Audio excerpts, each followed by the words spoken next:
दैनिक भास्कर की खबर के मुताबिक शहर को मिलेंगे तोहफे, बदलेगी तस्वीर, बीमार के पास पहुंचेगा अस्पताल, चलता फिरता दवाखाना। पर प्रभाग क्रमांक 4 लक्ष्मीनगर, विजयनगर, धर्मनगर की जनता इससे बिल्कुल अलग है, जैसे जमीन और आसमां। लकड़गंज और प्रभाग क्रमांक 4 के नगर सेवकों को नागपुर महानगर पालिका की तरफ से विकास कार्य के लिए लोककर्म विभाग की जानकारी अनुसार वर्ष 2017-18 में 3,89,60,81 रुपए और 2019-20 में 41,47,756 रुपए मिले। लेकिन प्रभाग क्रमांक 4 लक्ष्मीनगर, विजयनगर, धर्मनगर की जनता का कहना है कि हमारी बस्ती में शोर लाइन की कोई सुविधा नहीं, पानी की कोई सुविधा नहीं, रोड है पर नाले में बदल गए हैं।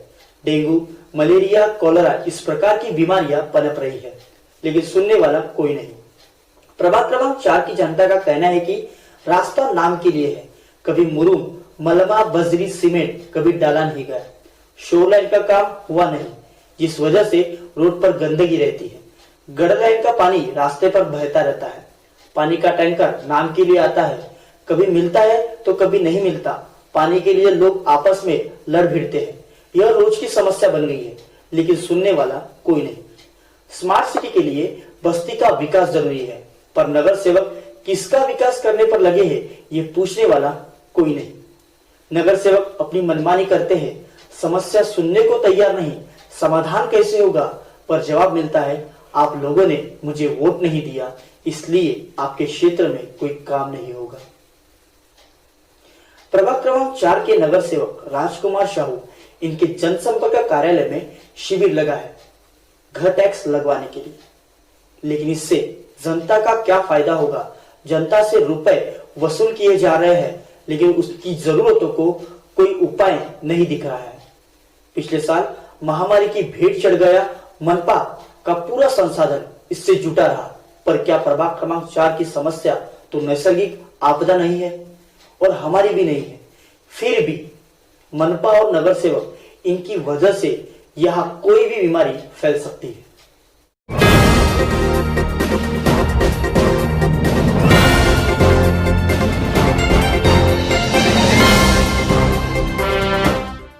प्रभाग क्रमांक 4 में जो समस्याओं का अंबार लगा हुआ है, इस अंबार का जो है अभी भी नेस्तनाबूद करने के लिए कोई भी राजनेता हो या समाजसेवी हो सामने नहीं आते। कहीं ना कहीं हमेशा जो है नागरिकों को सिर्फ मुंह की खानी पड़ती है।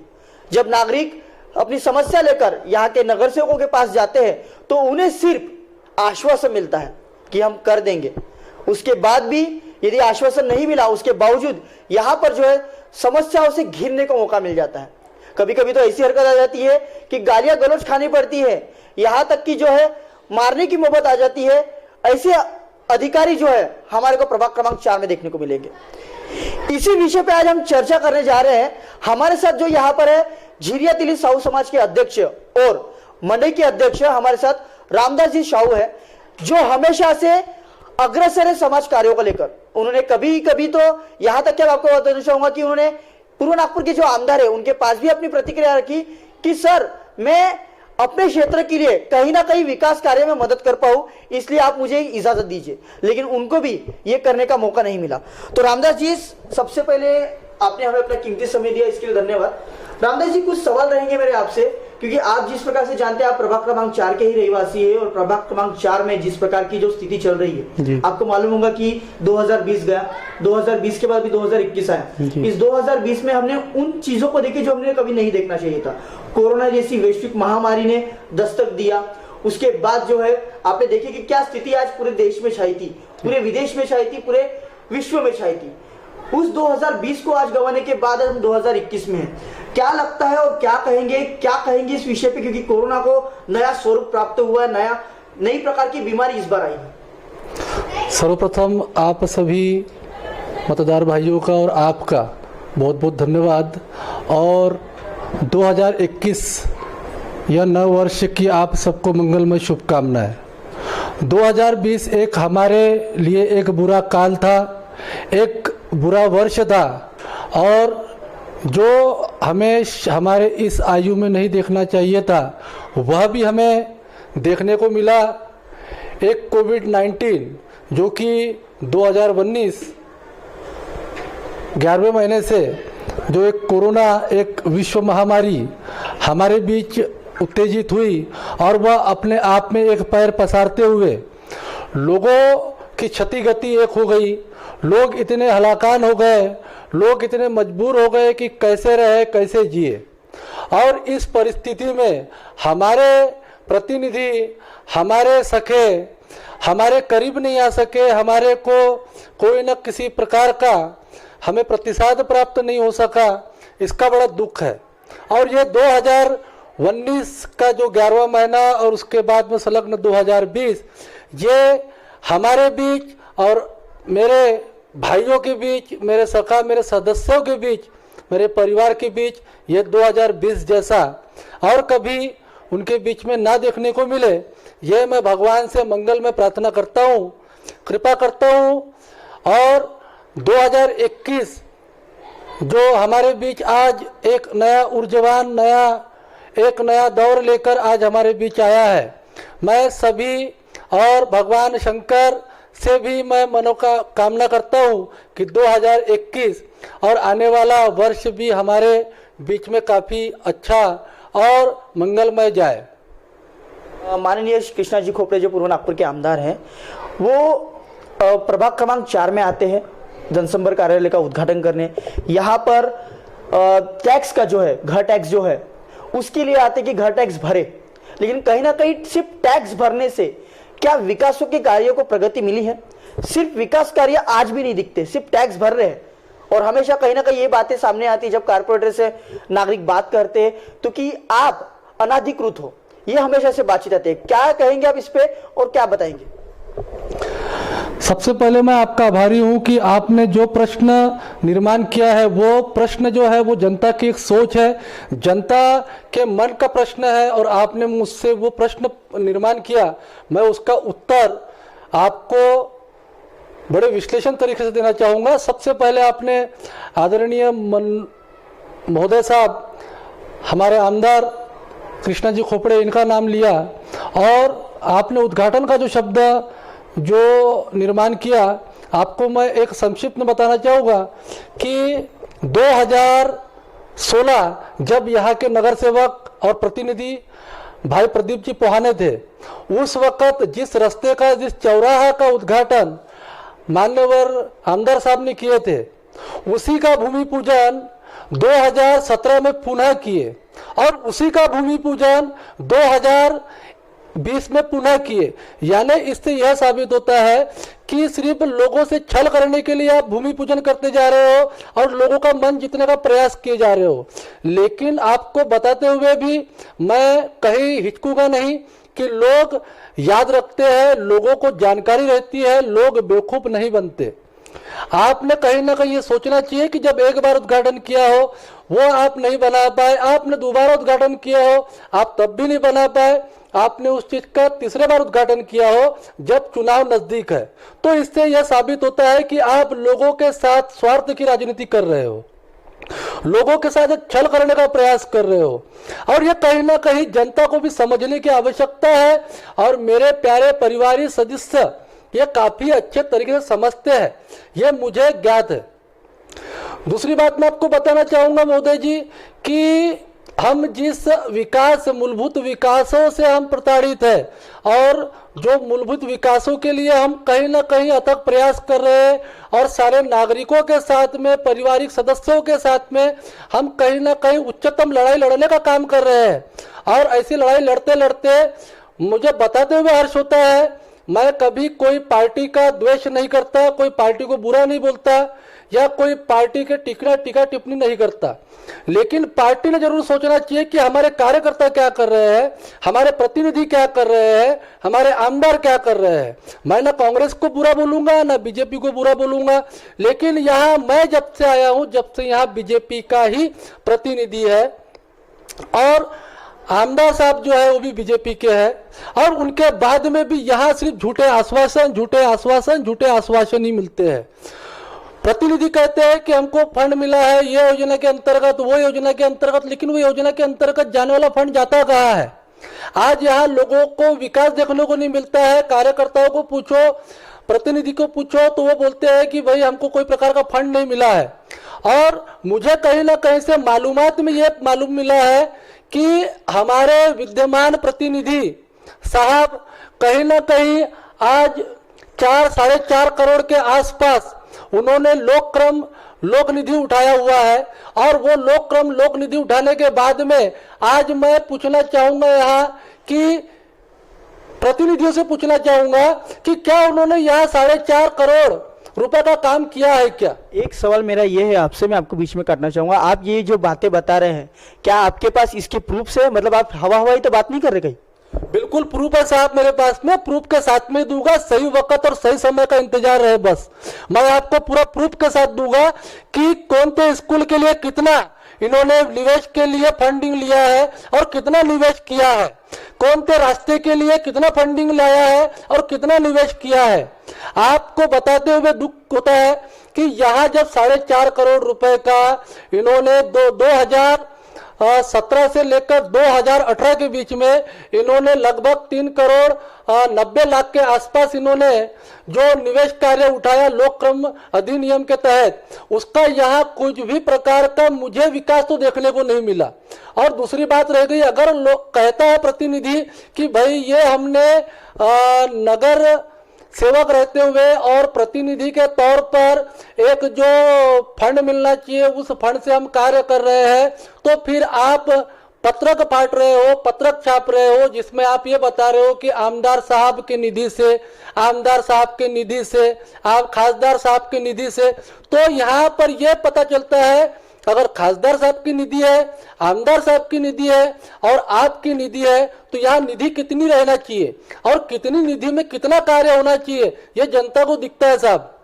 और जनता को दिखने के बाद आप जनता के आंखों में धूल डालने का प्रयास ना करें। दूसरा प्रश्न ये है कि आप जो शिविर लगा रहे हो, मुझे बड़ा आनंद होता है और बड़ी खुशी भी प्राप्त होती है कि शिविर महोत्सव चल रहा है। एक शिविर खत्म नहीं हुई, दूसरी शिविर खत्म नहीं हुई, तीसरी शिविर। और इसका ध्येय, इसका कारण, इसका विशेष क्या है ये शायद वो प्रतिनिधि को ही पता हो, क्योंकि जनता तो इसमें, मुझे नहीं लगता कि जनता का कोई समाधान है। आज उन्होंने टैक्स के लिए जो शिविर लगाया है, इसके पहले उन्होंने नल का शिविर लगाया था। तो ये जब नल का शिविर लगाते हैं उसके बाद टैक्स का शिविर लगाते हैं, तो और नल का जब शिविर लेते हैं उस वक्त पूछते हैं आपके पास टैक्स पावती है क्या? अगर उनके पास टैक्स पावती नहीं है तो उनसे एफिडेविट करने के लिए ये 300 रुपए का एफिडेविट करने का मुआवजा लेते हैं, जो कि एक प्रतिनिधि ने अपना सेवा समझकर कहीं ना कहीं सेवा देने का कार्य करना चाहिए। जितना उनको मुबदला लगता है उतना जनता से लेना चाहिए। और मेरे हिसाब से लगभग 100 रुपए का स्टैम्प पेपर और वो 10 रुपए ज्यादा करके 110 रुपए का स्टैम्प पेपर, 35 रुपए की लिखान, ऐसा आने जाने का भाड़ा पकड़कर 175-180 रुपए लगना चाहिए, 200 रुपए लगना चाहिए। आप 300 रुपए ले रहे हो, कहीं ना कहीं अपना स्वार्थ सोच रहे हो। उसके बाद में आप लगाते हो टैक्स का शिविर, और टैक्स के शिविर में आज मुझे यह पता चला है कि आप उनसे टैक्स की रसीद पूछते हो, टैक्स की रसीद नहीं है, डॉक्यूमेंट्स मंगाते हो, उनके बाद में आप उनको रसीद देते हो और उनको बोलते हो कि आप जोन में जाकर भरो पैसे। और वो जोन में जब जाते हैं तो 9,000 रुपए 10,000 रुपए भरते हो। तो मुझे ये महसूस होता है कि आप प्रतिनिधि जनता के हित के लिए ना सोचते हुए सिर्फ अपने महानगर पालिका और आप जो महापौर, उप महापौर एवं जो महानगर पालिका चला रहे हैं उसमें फंडिंग किस प्रकार से आए इसके लिए आप विचार कर रहे हो। अगर आप सोचते जनता के लिए तो पहले टैक्स का शिविर लगाते, जो 300 रुपए आज लग रहे हैं जनता को नल कनेक्शन के लिए, वो शायद नहीं लगते। और वो टैक्स का शिविर लगाने के बाद में आप नल का शिविर लेते तो लोगों के 300 रुपए बचते थे, पहला साहब। दूसरा ये कि आप टैक्स का शिविर लगवा रहे हो, लेकिन टैक्स के शिविर के साथ में आप पिछले दौर पर जाओ, पिछले गत वर्ष में जाओ, पिछले भूतपूर्व काल में जाओ कि विजयनगर, धर्मनगर और प्रभाग 4 में आने वाले परिसरों में कई जगहों पर टैक्स लग चुका है। लेकिन टैक्स लगने के बाद में क्या टैक्स और कारपोरेशन के अंतर्गत जो कार्य होता है वो कार्य क्या हुआ है? बिल्कुल नहीं हुआ है। ना तो रोड की सुविधा हुई है, ना तो पानी की सुविधा हुई है, ना तो गटर लाइन की सुविधा हुई है, ना तो शुगर लाइन की सुविधा हुई है। और जब इनसे कारण पूछने जाओ तो बोलते हैं कि अभी आरक्षण में है, अभी ग्रीन सिटी में है, ये अभी यहाँ कार्य महानगर पालिका नहीं कर सकती है। और कुछ दिन पहले सुनने में आया कि एनआईटी को बर्खास्त कर महानगर पालिका में इनका नियोजन किया गया है। तो आज उसके बाद में जब मुख्य कोई जाता है या कोई अपने आप को एक 25-50 अगर उसका विरोधी कोई हो या बस्ती के हित के लिए कोई सोचता हो ऐसा व्यक्ति जाता है तो उसको नकार शब्द मिलता है, आरक्षण है, ये है, वो है करके टाल दिया जाता है। कहीं ना कहीं देखा जाए, एक अभी प्रश्न आपने 2 दिन पहले ही देखा होगा। 2 दिन पहले लक्ष्मी नगर प्रभाग क्रमांक 4 का जो क्षेत्र है, लक्ष्मी नगर में एक ऐसी घटना सामने आई है। वहां पर जो वेस्ट वाटर लाइन है उसके फूटने के कारण जो पूरी है पानी का जो है पूरे तालाब जैसे बन गया है वहां पर। और वहां पे इतनी गंदी आप बोल सकते हो कि दुर्गंध आती है वहां से कि वहां पे बच्चे भी है। एक तरफ देखा जाए वैश्विक कोरोना महामारी है, कोरोना महामारी इतनी तेजी से फैल रही है और वहीं पर नया स्वरूप भी कोरोना का आया है। लेकिन कहीं ना कहीं अभी भी देखा जाए इस बीमारी को निपटाने के लिए वहां पर नगर सेवक शेषव जी गोतमारी भी है। शेषव जी गोतमारी से जब हमने बातचीत की तो उन्हें यह बताया कि 3 दिन से जो थे हम इलेक्शन में थे महापौर जी के। तो मुझे एक प्रश्न मैंने उनसे किया था कि क्या जरूरी है कि आप महापौर के इलेक्शन में खड़े रहे, आपके लिए सबसे पहले प्राथमिकता महापौर पड़ते हैं या जनता पड़ती है? तो उन्होंने जवाब दिया था जनता पड़ती है। लेकिन कहीं ना कहीं उनका कार्य था कि नहीं था कि यहाँ पर नागरिक मरे या नागरिक उनके लिए कुछ भी नहीं है, ये एक प्रश्न चिन्ह निर्माण होता है। क्या कहेंगे इस विषय पे? सबसे पहले मैं आपको बताना चाहूंगा महोदय जी कि नेता जो है वो जनता की बदौलत होती है, ना कि जनता नेता की बदौलत। लेकिन दुर्भाग्यपूर्ण बात यह है कि जब नेता चुन के आ जाते हैं तो आने वाला जो 4 वर्ष, 5 वर्ष, 6 वर्ष जो होता है वो कहीं ना कहीं जनता को सहन करना पड़ता है। अगर उनके सोच के अनुरूप, उनके बुद्धि के अनुरूप, उनके विचार के अनुरूप अगर कहीं वो प्रतिनिधि मिलता है। दूसरी बात यह है कि आपने जो विषय बताया लक्ष्मी नगर, ये साहब सिर्फ लक्ष्मी नगर का विषय नहीं है, ये पूरे प्रभाग 4 में आप प्रभाग 4 का दौरा करिए, आपको प्रभाग 4 में आपको कहीं पर भी यह महसूस नहीं होगा कि किसी भी प्रकार का या कोई भी प्रकार का यहाँ कार्य हुआ है या किसी प्रकार का भी या कोई भी प्रकार का महानगर पालिका ने निवेश किया है। उसके व्यतिरिक्त आज जानकारी ये मिलती है कि यहाँ पर 4.5 करोड़ रुपए का निवेश हुआ है। और 4.5 करोड़ रुपए का निवेश होने के बाद में मैं आपको एक प्रूफ के साथ बताना चाहूंगा साहब कि मेरे पास ये फाइल है और इस फाइल के माध्यम से आपको मैं ये बताना चाहूंगा कि मैं 2016 में मैं यहाँ के पूरे लोगों को लेकर कम से कम 1700 से 1800 लोगों को लेकर, मैं ये फोटो है मेरे पास में, है ना, और ये सारी चीजें लेकर मैं आदरणीय महोदय जी नितिन गडकरी जी साहब जी जो कि हमारे केंद्रीय मंत्री और रास्ता परिवहन मंत्री है, उनके पास में हम जाकर हमारा कारण, हमारा दुख हमने व्यतीत किया। ये उनका लिखान है, उनके पास का लिखित ये प्रूफ है। और ऐसे कई प्रूफ मेरे पास है साहब जो आपको मैं दे सकता हूं। उसके अलावा मुझे आदरणीय कृष्णा भाऊ खोपड़े, इन्होंने भी लेटर पैड दिया हुआ है, ये देखिए, जिसमें लिखा हुआ है कि नितिन गडकरी साहब एमपी फंड से जो अपना यहाँ फंड दे रहे हैं उससे राधा कृष्ण सोसाइटी, धनलक्ष्मी सोसाइटी एवं खसरा क्रमांक और परिसरों का नाम लिखकर किस कार्य में यह निवेश किया जाएगा वो लिखा हुआ है, लेकिन आज तक के यह नहीं किया गया।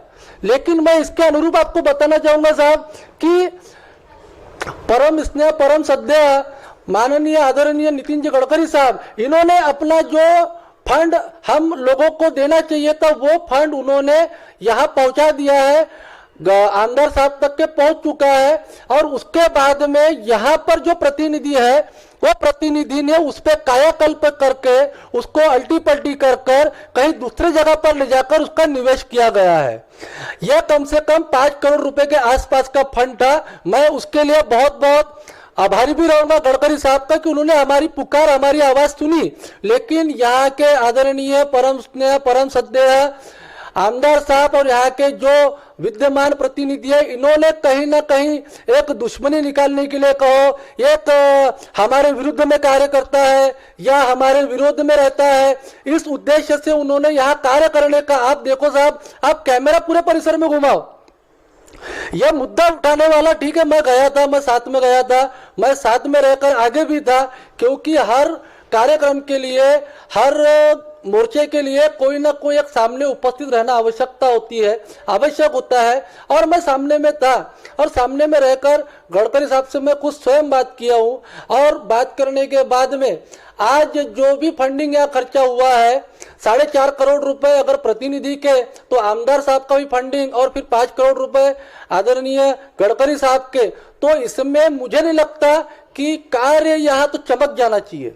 नहीं, हमेशा से एक बातचीत सामने आती है जब भी यहाँ पर नगर सेवक सामने आते हैं, जनता के बीच में, नागरिकों के बीच में आते हैं, तो नागरिकों से एक बात हमेशा सुनने को मिलती है उनका, जब भी हम उनसे चर्चा करते हैं इस विषय को लेकर कि आपके क्षेत्र में नगर सेवक क्यों नहीं आते, आपके क्षेत्र में नगर सेवक यदि आते हैं तो आपसे किस प्रकार से व्यवहार करते हैं, आपको विकास कार्य के बारे में बताते हैं कि नहीं बताते।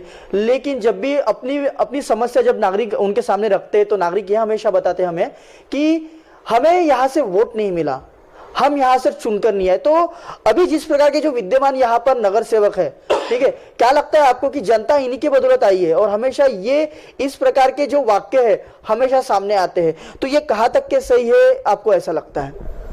मैं आपको बताना चाहूंगा कि यहाँ पर एक समय था, एक काल था जिस समय यहाँ पर 600 या 700 के लगभग यहाँ मतदान थे।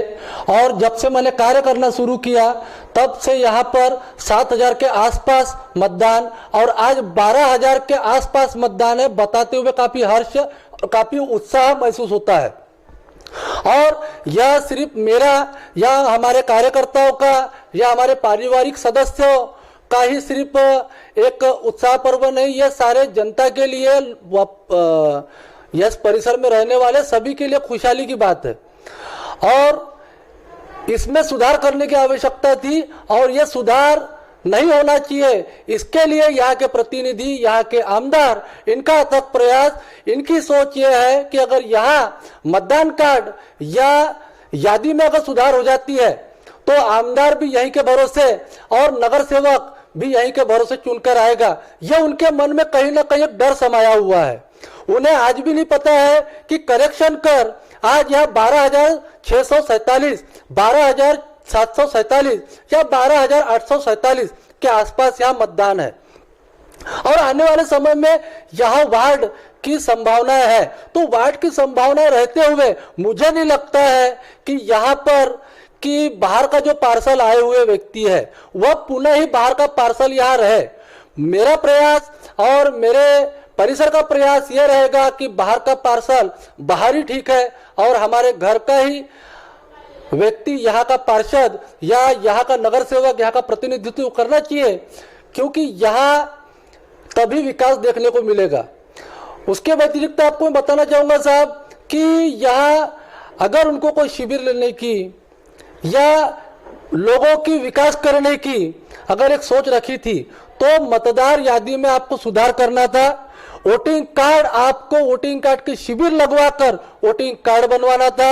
आप एक राजनीतिक स्वार्थ के लिए टैक्स की, आप नल का और आने वाले समय में कुछ और, यानी ये शिविर लगवाते जाओगे आप, रक्तदान शिविर, ये शिविर, वो शिविर, ये शिविर, आप लोगों के दिल में बस नहीं सकते।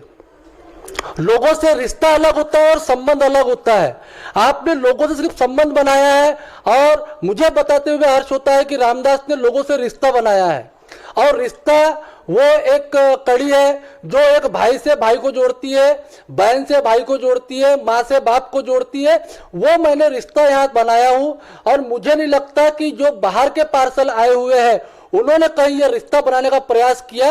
उन्होंने सिर्फ अपने स्वार्थ के लिए संबंध बनाने का प्रयास किया और यह संबंध उनको आने वाले समय में कहीं ना कहीं भारी पड़ सकती है।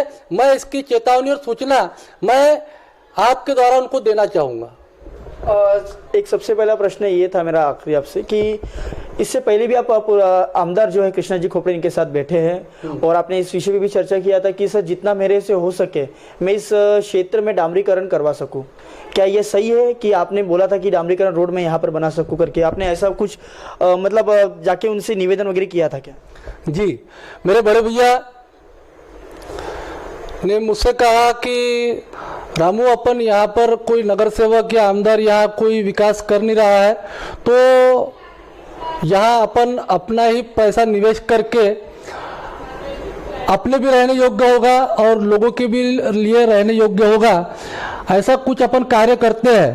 तो मैं अपने बड़े भाई से बैठकर चर्चा किया, जिनका शुभ नाम भगवान दास जी साहू, और उन्होंने अपना विचार मेरे सामने प्रकट किया कि मैं यहाँ पर 2 से 3 रास्ते रामू तुझे बनवा के देता हूँ, तो लोगों से बैठ के चर्चा कर, आमदार साहब से बैठ के चर्चा कर, क्योंकि कैसा है कि कभी भी अगर अपन रोड बनाते हैं या अपन कुछ सीवर लाइन का पाइप डालते हैं, तो आने वाले समय महानगर पालिका या फिर आमदार साहब या प्रतिनिधि बीच में आड़ा ना बने।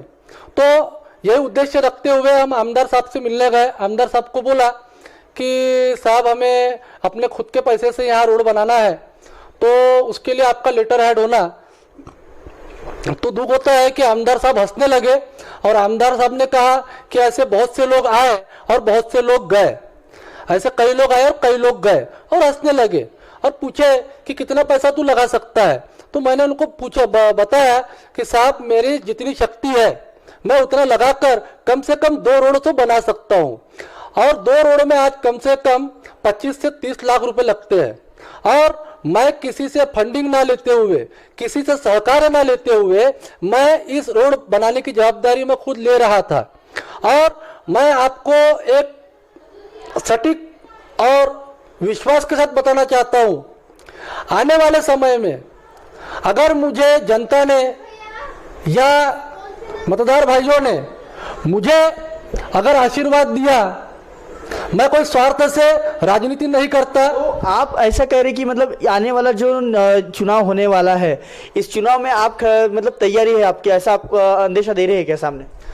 साहब देखो, तैयारी तो नहीं है मेरी आने वाले समय में चुनाव की, लेकिन तैयारी करने की और तैयारी में रहने की यह एक मजबूरी है, क्योंकि यहाँ पर जब तक के यहाँ का बेटा, इस समाज का बेटा, इस परिसर का बेटा या बहू यहाँ पर जब तक के नगर सेविका या नगर सेवक नहीं बनते, तब तक के यह नगर ऐसा ही रहेगा, यह मुझे आभास हो चुका है।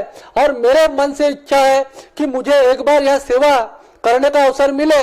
मैं आपको निश्चित रूप से बताना चाहूंगा कि मैं बिना सहकार्य के महानगर पालिका से जितना हो सकता है उतना, और उसके अदरवाइज मेरे से जितना हो सकता है उतना, मैं 5 साल इंतजार न करते हुए सिर्फ 3 साल में ही आपको कायाकल्प करने की पूरी कोशिश करूंगा और करके दिखाने का पूरा प्रयास करूंगा। एक नागपुर शहर में एक नया इतिहास रचाकर यहाँ पर चमक कैसी हो, नगर का विकास कैसा हो, यह मैं जो भूतपूर्व नगर सेवक और यहाँ पर जिन्होंने अपना राजनीति के भरोसे जिन्होंने राज किया, उनको बताने का और उनको बताने के लिए या उनको दिखाने के लिए कार्य नहीं, मुझे मेरे परिवार के लोगों को, यहाँ के लोगों को, यहाँ के मतदार भाइयों को जो तकलीफ है वो तकलीफ को पूरा दूर करने का प्रयास करूंगा और 5 वर्ष के अंदर ही खत्म करने का प्रयास करूंगा। आपने देखा हमारे साथ यहाँ पर जो थे झिरिया तिले साहू समाज के जो थे हमारे साथ अध्यक्ष, और मंडई साहू समाज के जो थे, जो आप जानते हो कि हर समय जो मंडई भरती है उस मंडई के अध्यक्ष भी हमारे साथ यहाँ पर थे, रामदास जी साहू, जिन्होंने बताया कि कहीं ना कहीं जो विकास कार्य जो रुके पिछले 30 साल से, जो विजयनगर, जो धर्मनगर, जो लक्ष्मी नगर, नौकरी नगर, जो ये जो क्षेत्र है, इस क्षेत्र में अभी विकास कार्य जिस प्रकार से रुके हैं, यदि एक बार जनता की तरफ से मुझे सेवा करने का मौका मिला तो जरूर ये जो समस्या है इसका निवारण करने के लिए मैं हमेशा तत्पर रहूंगा। उन्होंने ये भी कहा कि मैंने आमदार जी से, जो हमारे आमदार है कृष्णा जी खोपड़े, इनसे भी हमने गुजारिश की थी, लेकिन उस गुजारिश का हमें जो फल मिलना चाहिए था वो नहीं मिला। कहीं ना कहीं समस्या का निवारण होगा या नहीं, या जिस प्रकार से बाकी जो नगर सेवकों, ये जो यहाँ पे जो नगर सेवक अभी रह चुके हैं, जिन्होंने जिस प्रकार से आश्वासन दिया है, क्या उसी प्रकार से ये आश्वासन रामदास साहू भी दे रहे हैं? ये यदि आपको देखना है तो आपको लगे रहना पड़ेगा इस चुनाव में। कैमरा पर्सन अजय बैनर्जी के साथ मैं प्रदीप बैनर्जी, और आप देखते रहिए विदर्भ ब्रेकिंग न्यूज टीवी।